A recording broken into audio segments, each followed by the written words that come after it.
Boisai, I hope the oil's refreshed after the Shmaka Be'ez Manim, Summer Be'ez Manim, and we're back into it. Elul, beautiful. So, I had a yeshiva that I give some shiurim by. A lot of the Bachrim asked me if I could give a shiur on the kosel. The tremendous schus, the beautiful schus of coming to the kosel, and do they have to tear Kriya? Do they not have to tear Kriya? And all the other related halachas. So I said, challenge accepted. Let's go for it, guys. Beautiful. Okay, guys. So there's a Gemara in Ma'id Katan, Chavav Mid Aleph, that discusses the concept of tearing Kriya by the kosel. Actually, it doesn't even say the word kosel. We're going to see where it says to tear Kriya. And why are you tearing Kriya? You're tearing Kriya because you're in anguish. Yerushalayim's not rebuilt. The Beis HaMikdash isn't there. And we should feel bad that the Beis HaMikdash isn't there. And therefore, just like when somebody feels sad, the reaction that the Torah tells us and the Torah mandates is, you're supposed to tear Kriya. So let's understand it. The Shulchan Aruch in Siman Tov Kuf Samach Aleph, Sif Beis, explains there are 3 times that you are supposed to tear Kriya. Number 1 is when you see Ar Yehuda, you're supposed to tear Kriya. Say a pasuk, tear Kriya. I'll explain in a second. Then when you reach Yerushalayim, you're supposed to tear Kriya a second time. Say a pasuk and tear Kriya a second time. And then when you see the Makam HaMikdash the 3rd time, you tear Kriya again for the 3rd time. And that's how it works. 3 times to tear Kriya. Now, I think most people have heard of the concept of going to the kosel tearing Kriya. I bet not so many people have heard about tearing Kriya 3 times. 3 shirts? Well, no, you don't have to necessarily do 3 shirts. I know the stapler said that you could tear on one jacket. He didn't do his shirt, he did his jacket. Stark. On one jacket, the stapler said you could tear 5 times. Now, I was trying to figure out how in the world can you tear on one jacket 5 times, because each tear has to be 3 etzbais away. Now, if you make the calculation, I'm like, how in the world was the stapler able to do it? But then I remember seeing some pictures of the stapler. The stapler was a Pashto linebacker. The stapler was a massive guy. So the stapler was able to get like 5 tears on his jacket. I think most of us were holding by like 3 or 4. I don't think we could necessarily pull off 5. But yeah, so you could tear one. So I guess when they, if you go for the 3 tears, you're going to go for 3 tears in your jacket or 3 tears in your shirt. Each one 3 etzbais apart from the other. Okay, great. So that's practically how you do it. But Ar Yehuda, who, what, how? What's Ar Yehuda? Anyways, so Ar Yehuda is, not just Yerushalayim. Yerushalayim is surrounded by Ar Yehuda, which includes Hebron and some other places. I don't really know. And Zakta Michiel Chikatinsky, he says that neither does anybody else know. We don't really know where the borders of Ar Yehuda is. And yes, there might be some professor in Hebrew University that says that he figured it out and he knows, based on his archaeological evidence, exactly what's considered Ar Yehuda. However, Lamaisa, we don't know where Ar Yehuda is. And if we don't know where Ar Yehuda is, it's a suffix. And what's the famous klal? What's the famous klal in Avelis? The famous klal is suffix Avelis lahakel. And since we say suffix Avelis lahakel, we're makel when it comes to Avelis. And Memela, we do not tear on Ar Yehuda because it is a suffix. Okay, fine, that's good. So Ar Yehuda out, we saved 1 tear in our shirt, but we have 2 more tears in our shirt. What are we going to do? So we get to Yerushalayim, you show up, you rock up to Shar Yafa, because when we say Yerushalayim over here, we don't mean the municipal Yerushalayim. It's not like Kriyas Megillah, which follows with whatever we consider Yerushalayim, but rather, when we say Yerushalayim here, it's referring to the old city of Yerushalayim, because it's that part that used to be magnificent, that's now Bechorva. You see Yerushalayim in its destruction, and therefore you should tear Kriya l'chayra, whichever shire you enter Yerushalayim. So you're walking, most people walk through Shar Yafo. You get to Shar Yafo, you tear Kriya there. And that's how Rav Shlomo Zalman paskins that you have to tear Kriya when you enter Yerushalayim. And the Chazon Ish and the stapler, they all tore Kriya when entering Yerushalayim. Now, what's going on? Because I never saw anybody do that. So Zatar Moshe Feinstein says, no, we don't do that. Why? The Lashon is when you see Yerushalayim B'Charbana, you see Yerushalayim in its destroyed form. Now it's not in destroyed form. It's in the hands of the Yidden. It's built up. It's doing well, Yerushalayim. And since Yerushalayim is doing well, we do not tear Kriya. Now this isn't some, we'll call it a Tzionish vart by Moshe Feinstein. It's a practical vart. It's a practical vart that it's not destroyed. It's in the Jewish hands. It is not destroyed. And therefore, Zatar Moshe Feinstein, we do not rib Kriya. Rav Shlomo Zalman responded to Rav Moshe, and he said, L'maisa, we don't have the real control in Yerushalayim. From the fact there's so many churches in the old city, and we can't kick them out, that proves that we don't have real control, and B'mei law, it's still considered B'Chorbana. It's still considered in a state of destruction, and you still tear Kriya by entering the old city. Why do we go with Rav Moshe if he didn't even live here? So it's a good question. So it's a good question, and the question was, I'm just going to repeat it because the mic doesn't pick it up. The question is, as I was about to say, the minhag seems to follow Rav Moshe, that most people do not tear when they enter the old city. Really, the minhag shouldn't be like Rav Moshe, the question is, it should be like Rav Shlomo Zalman. Well, as Rav Shlomo Zalman says, and we're going to explain later, that the people of Yerushalayim, the minhag is not to tear. So it's really the people from America are the people that need to know the halacha of tearing. So maybe there's a good argument to say Taka should follow Rav Moshe. So maybe that would be the potential answer. Okay. So the Maisa, the minhag is, most people do not tear by Yerushalayim, but I would add, if you're going to tear when you reach Makam HaMikdash, it's kedai to at least have in mind as well, you're tearing for Yerushalayim. Even though, once again, we're only going to have you tear once and follow that idea of Makam Yerushalayim, but why not have in mind the other din as well? Get two for the price of one. It doesn't hurt. Okay, so weiter. Now, I heard a shiur from Chashav Tam Chacham, who really asked the same question that you asked. You know, Rav Moshe is a das yachid. Why are we following Rav Moshe who's a das yachid? But I just gave one answer, which was, I thought was geschmack. That was really my first answer. Well, Rav Moshe is the psak of the people from Chutz La'aretz who are coming to visit Eretz Yisrael. But then I realized later that it's not just Rav Moshe, it's really the Mishnah Berurah. If you open up the Mishnah Berurah and Sif Beis, he says, Haroy Yerushalayim, Yesh shekasvu shemistabra shehayoim sheroya adam tchila Yerushalayim. Sorry, I'm reading the wrong one. I'm sorry. Bechor, it wasn't Sif Beis, it was Sif Katan Beis. Bechorban, afilu yoishim behem Yisrael. Even though Jews live in Yerushalayim nowadays, 1905 or so, 1903, whenever the Mishnah Berurah came out, even though there's Jews living in the old city of Yerushalayim, since the Arabs are in control, it's called a korban. What's the diak from the Mishnah Berurah? What would the Mishnah Berurah hold nowadays? Post 1967, what would the Mishnah Berurah hold?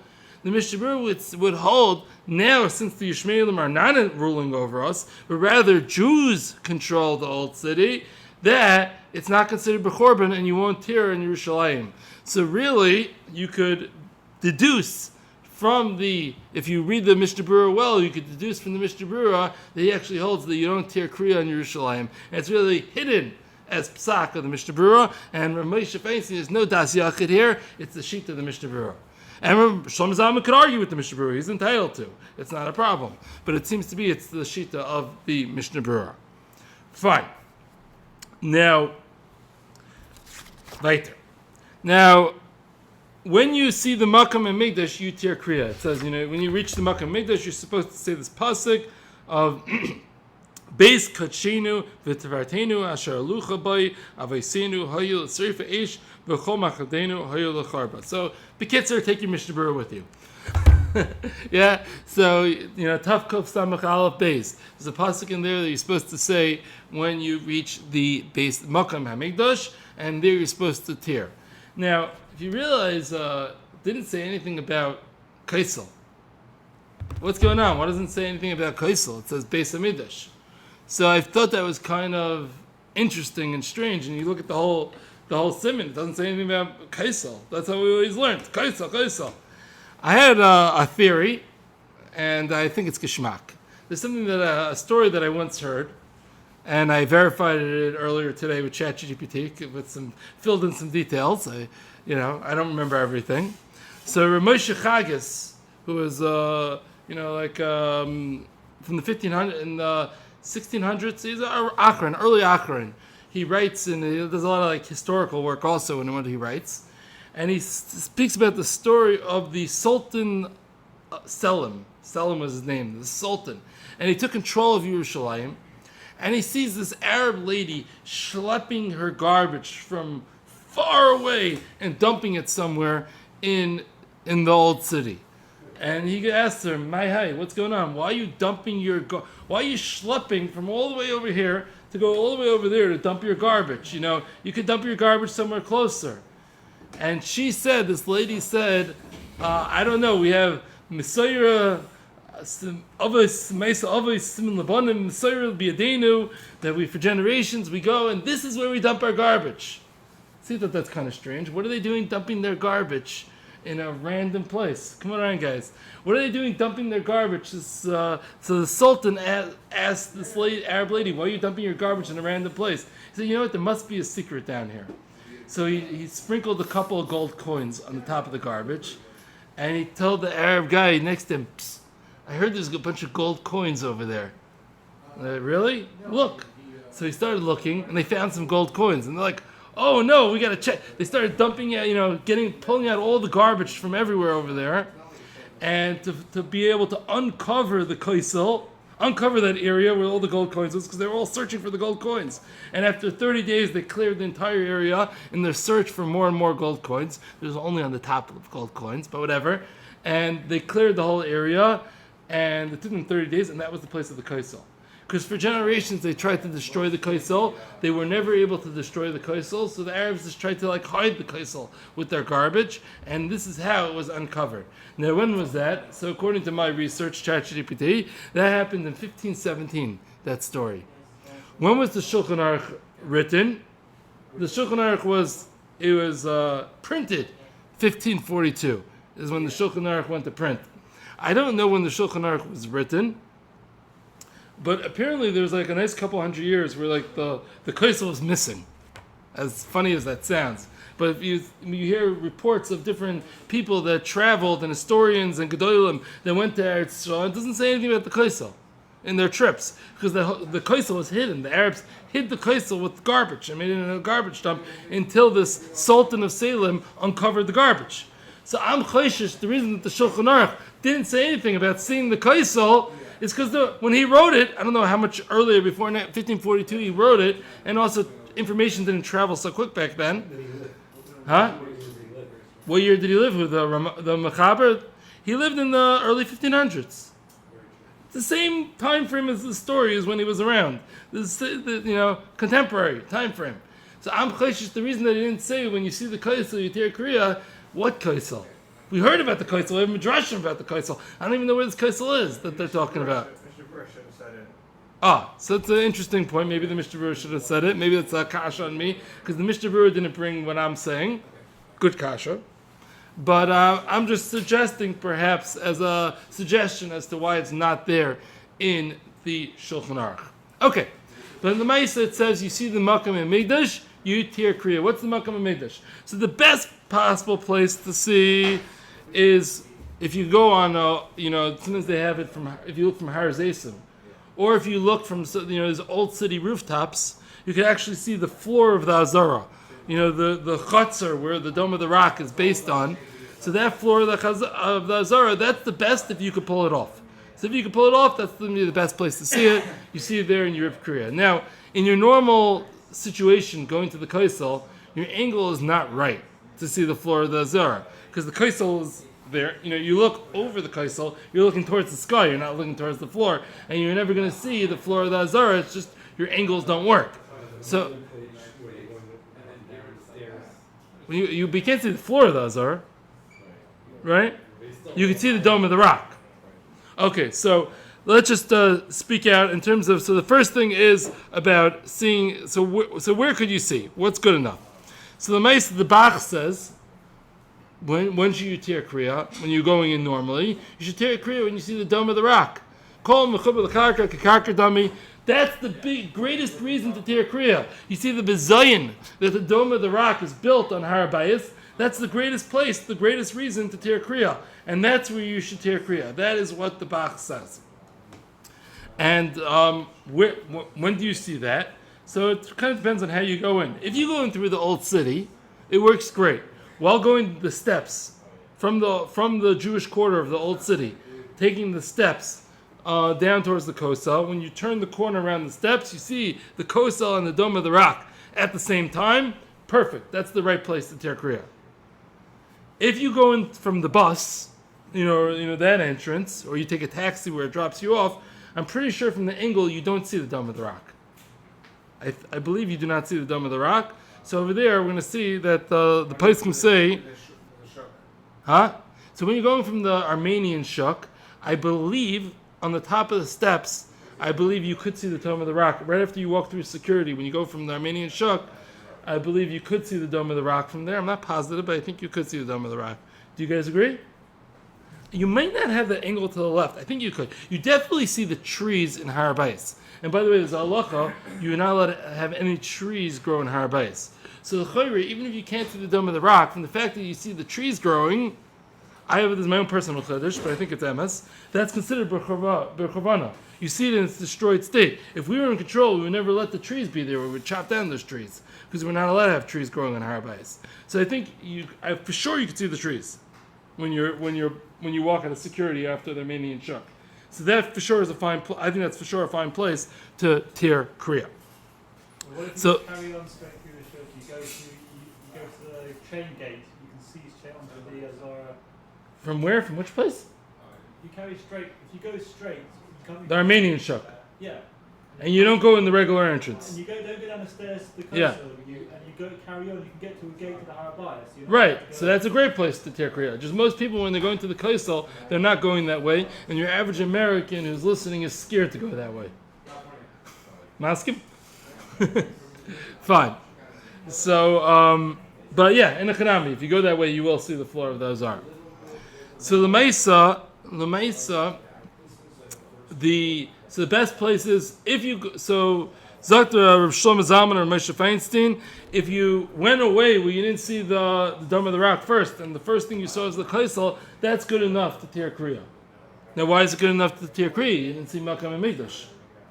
So the answer to the Chayra is you're showing up by the kosel, and there's no entrance to the base of no sign that says entrance to the base of Mikdash over there.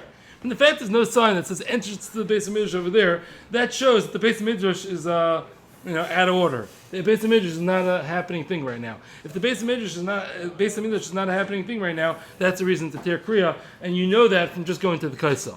And that's the svar of Shlomo Zalman or Moshe Feinstein. Just seeing the kosel is enough to tear Kriya. So the Mesa will tear Kriya anyways from just seeing the kosel, but a lot of people don't know this point of the better spot to tear Kriya is when you see the Dome of the Rock, because that's Makam HaMikdash as opposed to just being the kosel, which kind of represents that there's no Beis HaMikdash here. Okay. Good. The Mishnah Berurah brings the Bach, who says that you should bow. Say this pasuk, and say the Baruch Dayan HaEmes without Shem HaMalchus. Say the bracha of Baruch Dayan HaEmes without Shem HaMalchus, without the Shem Hashem. And then you tear Kriya. When you tear Kriya, the halachas of tearing Kriya is you're supposed to tear Kriya standing. You're supposed to tear, it only works standing. Forget it, you're not even supposed to. Supposed to not even a strong enough word. You have to be standing. You have to do it with your hand.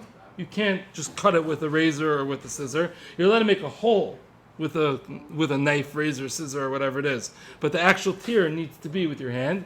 You have to tear downwards. It needs to be on the left side, like it is for a parent. And it should be a tefach long, the cut. So there's a lot of details.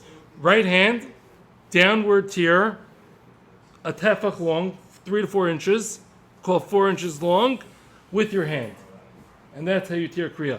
On just a practical level, it's a lot easier if you bring something that will help you tear a hole in the shirt, because sometimes it can be hard to get that tear if you don't have something that started you.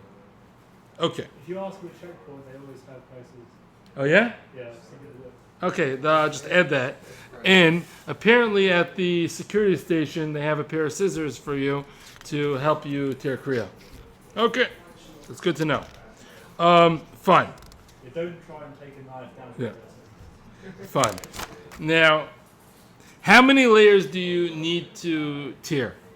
So the Shulchan Aruch says, Ad shigala libecha, until you reveal your heart, which means, yeah. So which sounds like you go for jacket, then shirt, and it's actually interesting. The tzitzis apparently you don't do because it's designed to your like mitzvah garment or whatever, and your undershirt it's just big day zayah. It's not a real shirt. It's just something to collect sweat, and therefore you don't do that either.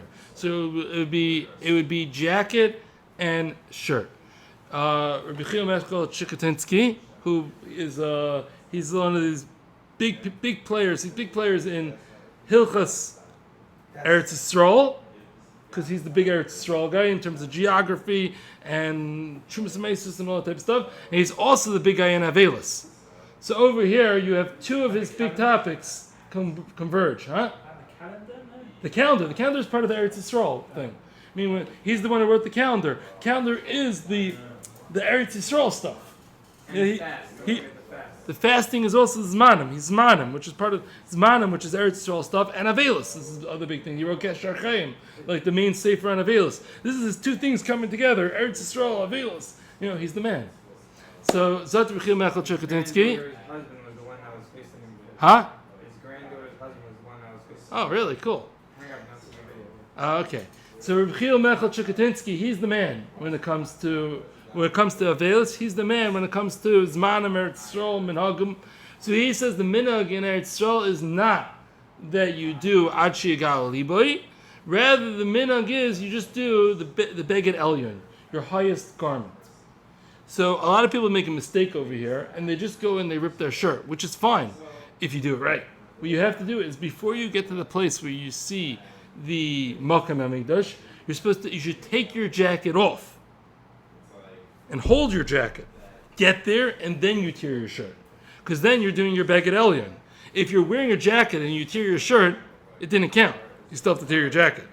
But if you're holding your jacket and you tear your shirt, then you're fine. And you're allowed to put your jacket back on.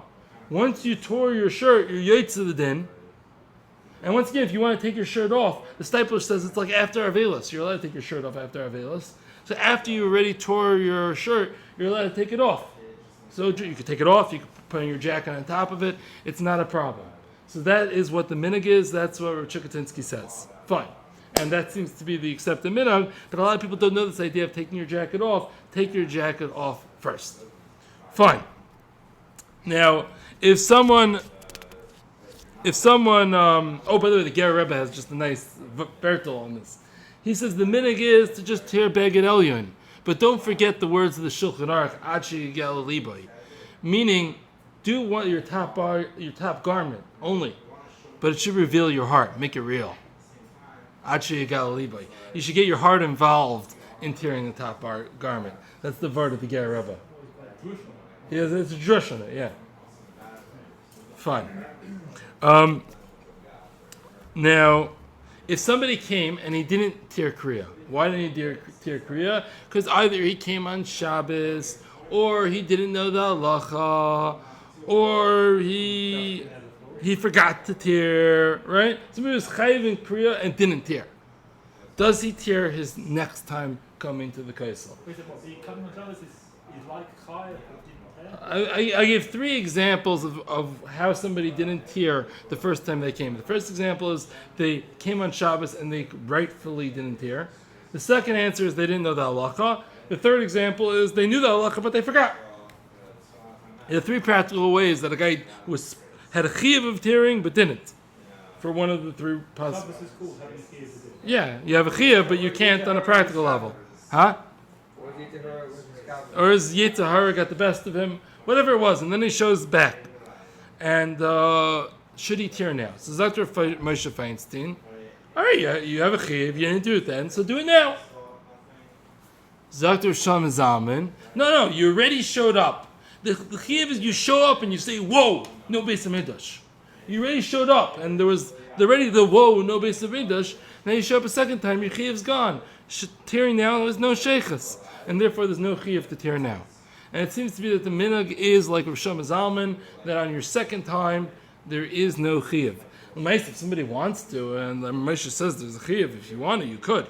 But the ikar and haga, the ikar minhag, is like Rav Shlomo Zalman, that we do not tear on the second time. According to Moshe, if you come on Shabbos, you also still have a tear again? Yeah, according to Moshe, you come on Shabbos, don't tear. Come on Sunday, then tear. It's like a never. Yeah. Now, there's a Rav Moshe says something interesting. He says if you come in your Shabbos clothes, this is a Rav Moshe who's a little bit misquoted. Rav Moshe says it's not completely misquoted, but slightly misquoted. Rav Moshe says if you show up in your Shabbos clothes before Shabbos, you don't tear your Shabbos clothes. Meaning, classic case, one very popular time to come to the kosel is for davening Friday night. When do you show up? You show up 20 minutes before to daven mincha before shkia. You show up 20 minutes before shkia for mincha, and then you're going to daven Kabbalah Shabbos. So after Moshe, don't tear Kriya in your suit. Why not? What's pshat in Moshe? Because it's a bezayin to walk around on Shabbos in torn clothing. You don't walk around like an oval on Shabbos. And therefore, if you go 20 minutes before shkia, you tear your suit and tear your shirt, you're going to be walking around on Shabbos with oval clothes, and we don't do that. So therefore, you don't tear your Shabbos clothes. Now I heard people say, "Oh, therefore I'm going to show up on Shabbos in Shabbos clothes, and you don't, and you won't, and you're all good because Shabbos clothes you don't tear." No, that's not what Moshe said. You missed the point. His whole point is you can't end up with torn clothes. You show up on Shabbos with your Shabbos clothes, tear away. I don't care if on Matzah Shabbos you're wearing torn Shabbos clothes. I know you might not want to do that. I understand that, but from this, you don't have this heter. Okay. Now there's. If you are tearing, do you have to tear like right at the front, or can you tear like under where your jacket's going to cover up? So yes, so the question was where in your jacket. So the halacha is you could tear anywhere in this whole region. So it could be by the end closer to your armpit. It's fine to tear. It could be. The stipler said there's 5. You can make 5 tears in one shirt. But as we said before, the stipler was the size of a linebacker, so he was a big man. So you might have 3 or 4, and you might not have the 5 of the stipler. Because the stipler was a big guy. Stipler, was a grace of men. She could do 5 tears. We have maybe 3 or 4. I mean, if it's like this, that's the deal. So once again, you're doing this length. Oh, you're saying I don't think you have room for high and low. You have a tefach at heart height. Yeah, but it has to be 3 at space in between each tear. Okay, fine. So that is what the stipler. That is the amount of tears you could do. Now the Maisa, there's something that every pasuk deals with this, so it seems to be a very known thing, but nobody knows the makar. Friday after Chatzos, you don't have to tear. And you have Rav Moshe saying, nah, fake news, you have to tear. Rav Yashiv comes and says, fake news, you have to tear. There's some poskim, I don't remember anymore offhand who it was, who say, I have no idea why, but that's what they say, it's the minhag, whatever. That you don't have to tear after Chatzos. Nobody seems to know the reason. I have a theory. My theory is that shot of Rav Moshe that we quoted 2 minutes ago, that you don't tear your Shabbos clothes right before Shabbos. So he would say that not only if you came 20 minutes, let's say you came 2 hours before Kabbalah Shabbos to learn in your Shabbos clothes. Rav Moshe would say the same thing. The idea is that you come before Shabbos, for Shabbos, you don't have to learn. So that kind of got mistaken to be from before, anytime after Chatzos. That is my theory to where that came from. L'maisa, it's not the best heter. Are there people that say, yes, there are people that say it, so I can't say it's nothing, but it's not the best heter. Fine. Weiter.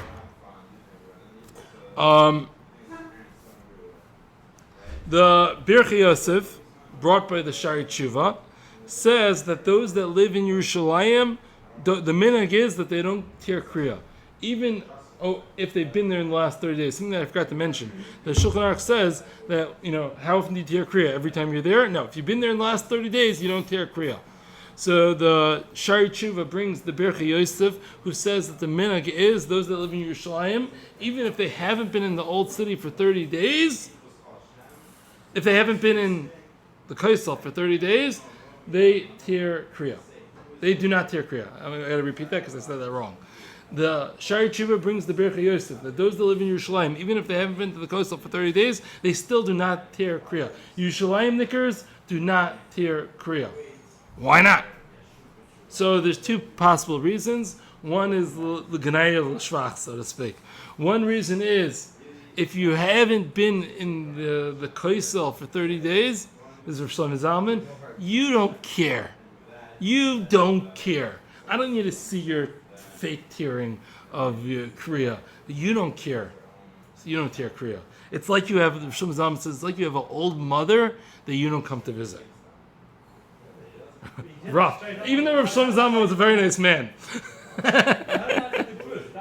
Yeah, he said that straight up.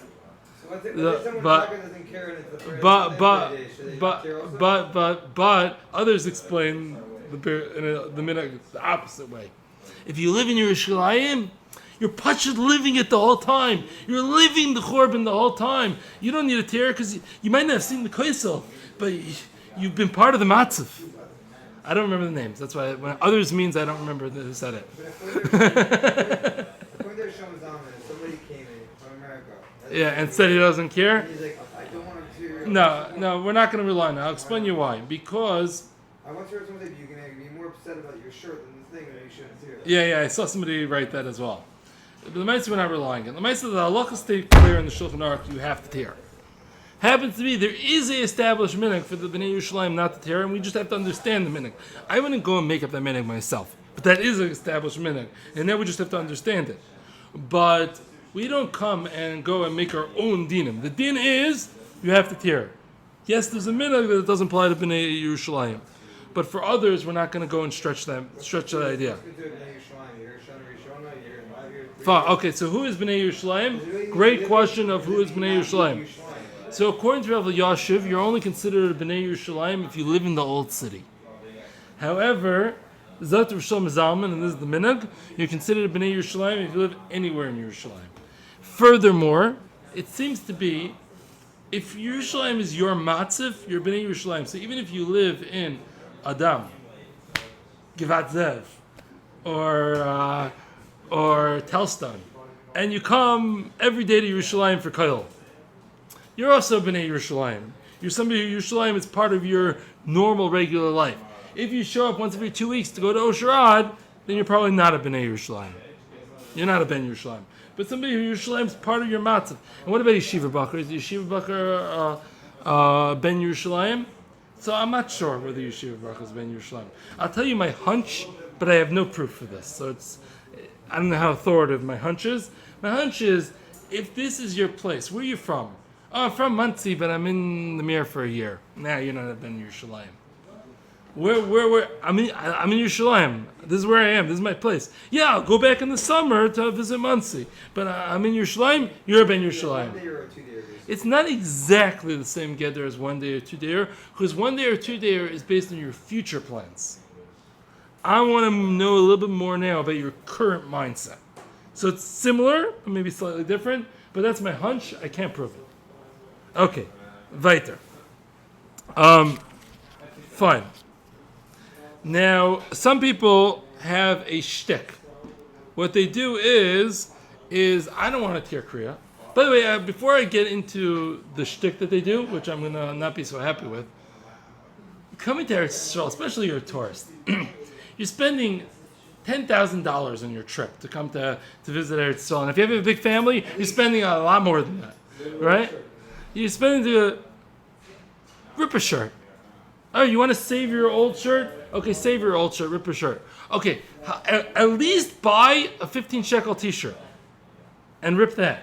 At least take out your undershirt and put it over your shirt and rip that undershirt that you put over your shirt. At least do that. Come on, guys. Come on.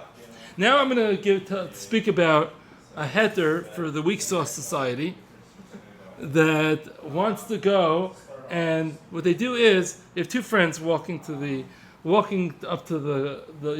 old city and saying, "Do you want to tear Kriya?" Nah. I don't want to tear Kriya either. The Brooks Brothers. Oh, Charles Tyrite. No. We don't rip Brooks Brothers and try. Forget about the jacket. Okay, I won't. I don't even know the look of the jacket. But Brooks Brothers, no, we don't rip Brooks Brothers. So what are we gonna do? the two friends say, here, listen, I'm going to give you my shirt as a present, and then I'm going to borrow it back to be able to wear it.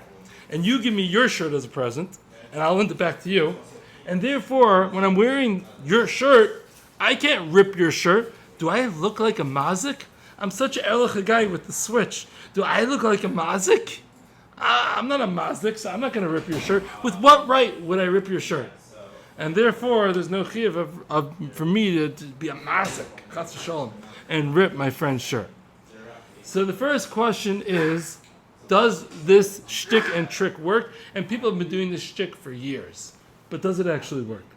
So the first question I want to know is, did I actually give you my shirt? Did that work? Where was your kinyan on my shirt? So if we have a chashav bachar, he says you do a kinyan sudar. So if you know about doing a kinyan sudar, you're right. A kinyan sudar will work. If I say here, pick up my pen, and when you pick up my pen, have in mind that you're going to be koina as kinyan sudar. You're going to be koina the shirt. So if you do that, the kinyan would work. If you didn't do that, the kinyan doesn't work. So I think most people don't know that, but correct. So you need that kinyan sudar. Some people do know this, obviously, but most people I think don't know that. Okay, number 2 is usually what happens, and I've studied this. I've ran a study. They do that on their way walking to the kosel. They're there 45 minutes later when they leave. They always forget to give the shirt back to each other. Because okay, we already took care of this issue. And they forget to give it back. And then, X amount of months later, when they bring that shirt back he brings it back to New York and he brings it back to London. Or maybe a year and a half later when they go and they throw it out because it all got ruined. Goslin! You're throwing out the other guy's shirt. Because the one, either you didn't work, or you knew about the kinyan chalip and you did with the pen thing, and now you're stealing the other guy's shirt when you're throwing it out. That's not your shirt. I thought it's your friend's shirt. And you're throwing it out, you goslin. No, he wasn't. He had no kavanah to be miyayish. He forgot about it, but he was never miyayish. Third problem is, wait a second, I don't understand what's going on. How did you give it back when you went? You do it again. Yeah. Yeah, unless you want to say the wearing it is a ma'asabaylis, maybe. I'm not sure. Okay, so next, yeah? Wait a second, even if it's true, even if this works, let's get this straight. I'm walking, I see the Makam and Mikdash, right? And what do you say? You say, oh no, there's no Beis Hamikdash. I would love to tear Kriya. I would love to kill my mitzvah derabanan. But what can I do? He doesn't let me tear Kriya. And the friend sitting there is like, so wait, can I tear Kriya? And the friend says, no, you can't tear Kriya. Oh, I see the Makam and Migdash. It's so horrible. I want to tear Kriya. Don't tear my shirt. Wait, if I'm upset about seeing the Makam and Migdash and my shirt is meant to be torn, do I have a right to say it, tell him not to tear my shirt? I want my shirt to be torn. I just saw the Makam and Migdash with the dome of the rock there. How can I tell him not to tear my shirt? My shirt has a chiyuv of being torn right now. Not so pashut, right? Now it's one thing if I don't know if it still works. I don't think it still works. My shirt has a chiyuv of being torn. I just walked next to you. We walked in together. My shirt has a chiyuv. Or is it you have to tear? So we have a lumd. You have to bring a lumd of shechila. Is it that I have a chiyuv of my shirt being torn, or I have a chiyuv of tearing? Maybe I have a chiyuv of tearing, and my shirt has to be torn. And guess what? I'm here. My shirt's here. Let's tear away. Maybe am I better off tearing like this, or am I better off tearing like this? I'm not sure. But it's a pretty weak sauce heter. If I actually borrowed a shirt from the guy in the dorm, and I brought